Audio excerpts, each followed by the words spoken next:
பெரும் முதலாளிகளின் பணவேட்டைக்காக முப்போகம் விளைந்த தஞ்சை நிலத்தை தரிசு நிலமாக அதிகாரிகளும் ஆட்சியாளர்களும் மாற்றியுள்ளதாக சீமான் குற்றம் சாட்டியுள்ளார். நாம் தமிழர் கட்சி சார்பில் தஞ்சையில் தண்ணீர் மாநாடு நடைபெற்றது.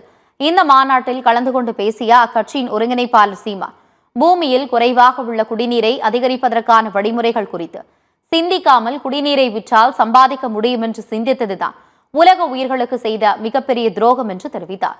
பெரு முதலாளிகளின் பணவேட்டைக்காக முப்போகம் விளைந்த தஞ்சை நிலத்தை தரிசு நிலமாக மாற்றியுள்ளதாக குற்றம் சாட்டினார். மக்களுக்கு எளிதில் கிடைக்காத குடிநீர் தனியார் தண்ணீர் முதலாளிகளுக்கு மட்டும் எப்படி கிடைக்கிறது என்று கேள்வி எழுப்பினார். விளைநிலத்தை விட்டு வேளாண் குடிமக்களை வெளியேற்றி வள வேட்டைக்காடாக முப்போகம் விளைந்த தஞ்சை நிலத்தை தரிசு நிலமாக மாற்றி இருக்கிறார்கள். அப்ப மீதி 700 கோடி மக்களினுடைய நிலை என்ன? 70 விழுக்காடு நீர் இருந்தும் 2 விழுக்காடு தான் குடிநீர் இருக்கிறது.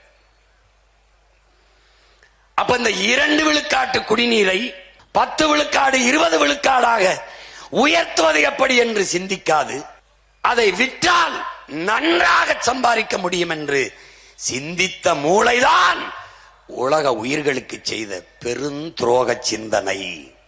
ஒரு மடக்கு தாண்டா இருக்கும், வேணா வந்து குடிச்சு பாரு. ஒரு மடக்கு 20 ரூபா. இந்த இவ்வளவு தாண்டா கொடுப்பான் அப்படின்னா முடிஞ்சிடும் 20 ரூபா. நான் அப்படித்தான் கேட்டேன், ஒரு மடக்கு 20 ரூபா போங்கன்னு. எந்த காலத்துக்கு இப்ப 40 ரூபாய்னுங்கிறேன். நம்ம ஆத்தால பொண்ணுக்கு அக்கா தங்கச்சிக்கு கிடைக்காத தண்ணீர் இந்த முதலாளி பயலுக்கு மட்டும் எப்படா கிடைக்குது? இந்த கேள்வியை நீங்க கேட்கணும்டா. எல்லா காலத்திலும் அவனுக்கு மட்டும் தண்ணீர் தட்டுப்பாடு இல்லாம கிடைக்க காரணம் என்ன? என் ஆத்தா குடத்தை தூக்கிட்டு அலைகிறா, என் அப்பே அலைகிறான், என் தங்கச்சி, என் பெரியம்மா, சின்னம்மா எல்லாரும் நாங்கள் தண்ணீரை தேடி வேட்டையாடும் போது அலைபேசியில் அழைச்சு பேசினவன எத்தனை லிட்டர் தண்ணீர் வேணாலும் அடுத்தனுடைய வீட்டில் இறக்குறானே அவனுக்கு எப்படி வருது? இந்த கேள்வியை கேட்டுட்டீனா நீ ஏன் ஆளு?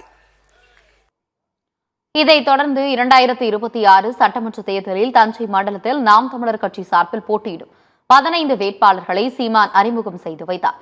கூட்டத்தின் இறுதியாக நாம் தமிழர் கட்சியை சேர்ந்த தொண்டரின் குழந்தைக்கு திருமாவளவன் என்று சீமான் பெயர் சூட்டினார்.